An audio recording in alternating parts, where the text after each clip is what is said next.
Watch Baby Productions. She'd been my best friend ever since we were 9. I'd stare at her face and her hair, wishing she was mine. She didn't like me like that, and that was fine, because I was with her all the time. She'd ask for class notes from the day before, then kiss my cheek, but I wanted something more. I was trying to tell her, straight from my core, that I loved her, but I was just too shy, and I don't know why.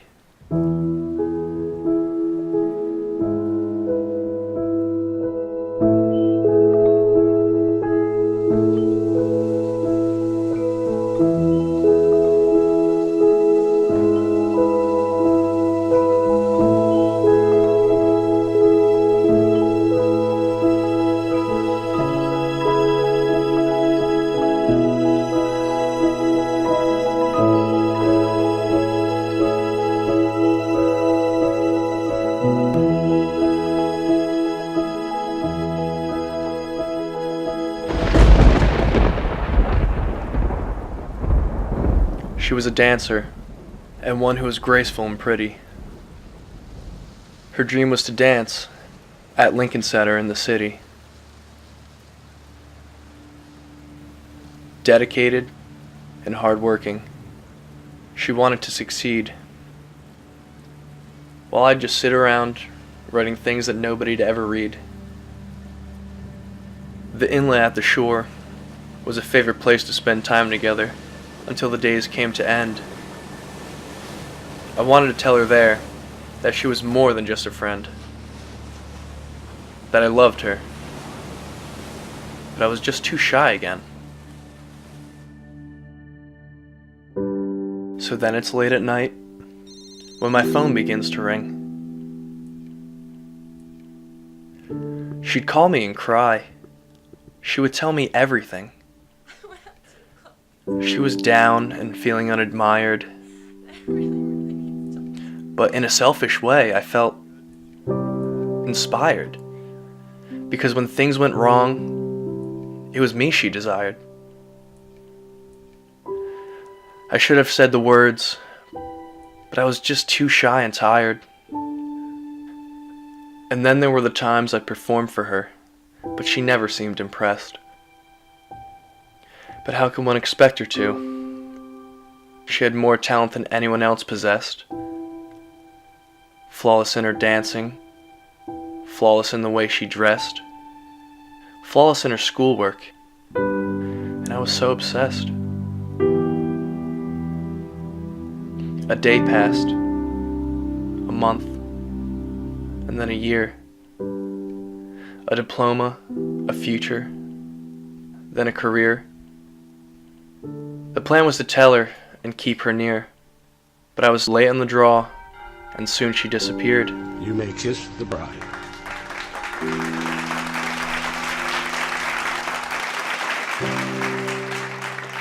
Every chance had escaped, all the times I held dear. Talks in her backyard, laughing until tears. I wanted to tell her I loved her, despite my fear, but I was too shy to keep her here. Though the distance kept us apart in a way, our friendship continued to serve as a mainstay.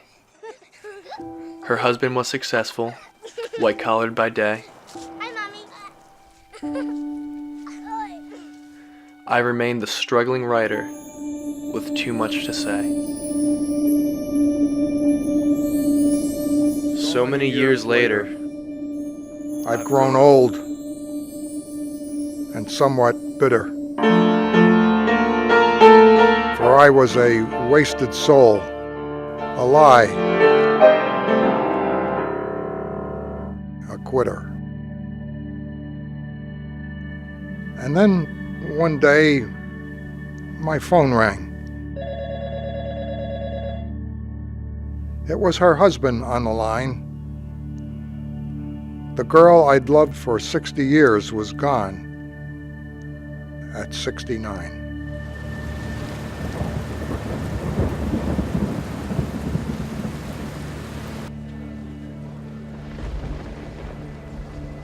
now paying respects to the girl I'd loved eternal, with feelings unshared and kept internal.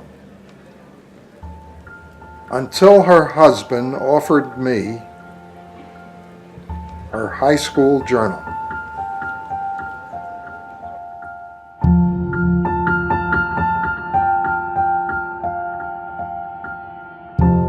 He's been my best friend ever since we were 9.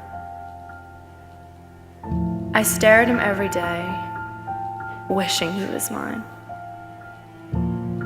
I want to tell him, but I can't put our friendship on the line. I can only hope that he can read my signs. I see him staring back at me sometimes, but then he always looks away. I can't decide if he loves me back or just wants things to stay. I know that if he truly feels it, he will find it in himself to say that I am more than just a friend to him. But I can't keep waiting every day. He just seems too shy, and I don't know why.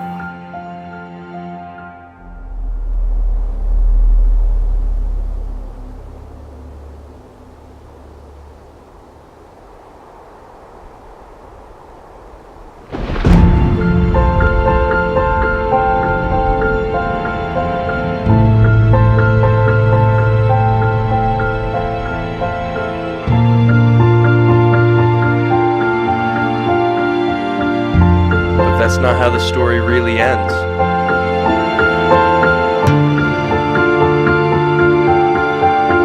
Because I'm not shy anymore.